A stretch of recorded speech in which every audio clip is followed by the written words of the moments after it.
Hello everyone, hope usuku lakho luhamba kahle.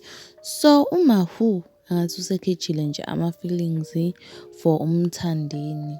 Ubonakale ngokuthi aphoste ukuthi akatshelwe umthandini ukuthi akaloboli. Kusho ukuthi lowo muntu phela une-crush or maybe bayathandana thina singazi undercovers.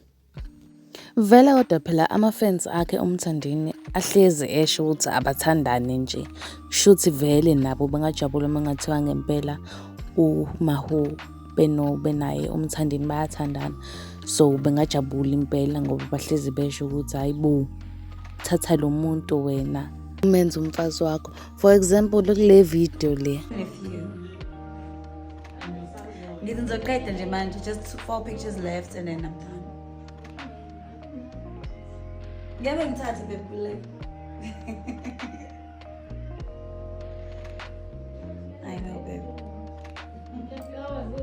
Okay, my love. Okay, babe.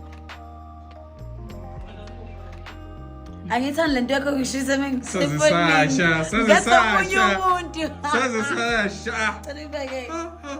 Sazisasha. He makes the messages, I love you.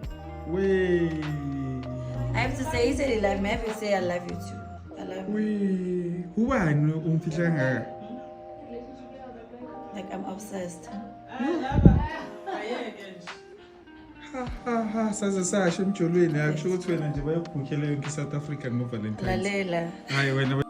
So kule video ke sebethi uyena umthandini ke kuma comments ke bona abalandeli bakhe umthandini sebethi ukhuluma nomthandeni bayathandana kwasha kwacima umthandeni nishadanini yonke nje leyo nto leyo. But if ke bangathandana they will make a really cute couple and nje nami ngokwami nje ayibo kungakuhle nje ukubabona bethandana because nje bayafanelana. Anyways, that was all for today. I really hope you enjoyed the video.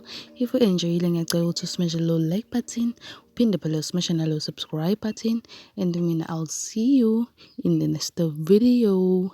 Bye.